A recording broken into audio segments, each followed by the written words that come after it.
మన చదువు వల్ల, మన ఉద్యోగాల వల్ల, మన ఆస్తుల వల్ల, అండకండ బలం వల్ల, మనకు కలిగినవి ఏదున్నా మన భర్త వల్ల కానివి, మన వల్ల కానివి, భార్యల వల్ల కానివి, బిడ్డల వల్ల కానివి, తల్లిదండ్రుల వల్ల కానివి, చెప్పండి ఎవరి వల్ల సాధ్యం? దేని వల్ల సాధ్యమంట? ప్రార్థన వలన దేవునికి స్తుతి కలుగునుగాక. ప్రైజ్ లార్డ్, హల్లెలూయా. ఆ ప్రార్థన ఎక్కడుందంటే దేవుడు నీ నోట పెట్టాడు, నీలో ఉంచాడు దేవుడు. అది ఎక్కడో లేదు, ఎవరి మీద ఆధారపడవలసిన పరిస్థితి లేదు. అర్థమైందా? అది నీలో ఉంది ఆ ప్రార్థన. కనుక నువ్వు చేసే ప్రార్థన నీకు ఆశీర్వాదం, నువ్వు చేసే ప్రార్థన నీకు విడుదల, నువ్వు చేసే ప్రార్థనే నీకోసం గొప్ప గొప్ప కార్యాలని, అద్భుత ఆశ్చర్యకరమైన కార్యాలని జరిగించగలదు. నువ్వు ఆశపడాలా, నువ్వు ప్రార్థన చేయాలా, అప్పుడు దేవుడు చేస్తాడు. అర్థమవుతుందా? చిన్న చిన్న వాటి కోసం చెప్పండి, జలుబు చేసింది నాయన, తలకాయ నొప్పి నాయన, కాళ్ళు నొప్పులు నాయన, నీకు స్తోత్రం నాయన అంటే ఇలాంటి ప్రార్థన చేస్తే అలాంటి కార్యాలు చూస్తావు. అంటే దాని అర్థం ఏంటంటే చిన్న చిన్న వాటి కోసం చేసేటువంటి ప్రార్థన. అలా కాదు, దేవుడు గొప్ప దేవుడు కనుక ఏం చేయాలా?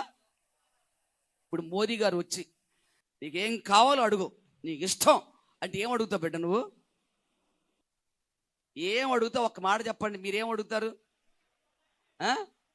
చిన్నవి అడుగుతావా? ఏం అడుగుతాం? మాకు ఒక మంచి ఇల్లు, మంచి ప్లాట్, మంచి ఇల్లు కావాలయ్యా. నువ్వు ఏదైనా అడగమని చెప్పావుగా, నువ్వు ఏదైనా కోరుకోమని చెప్పావుగా.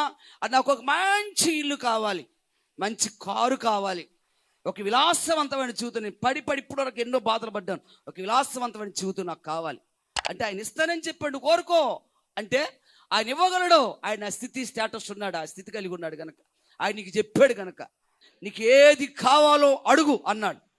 ఇప్పుడు ఏం చేస్తావు?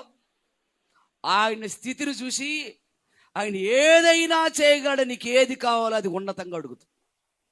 ఇప్పుడు ఈ దేవుడు ఎలాంటి దేవుడు? మన మోదీ, మన ప్రధాని గారు ఆయన కంటే కూడా గొప్పవాడు. దేవునికి స్తుతి కలుగునుగాక. అడుగు అని చెప్తున్నాడు ఆయన, అడుగు అని అంటున్నాడు. అప్పుడు ఏం చేయాలి? నువ్వు ఏం చేయాలి? అర్థమవుతుందా?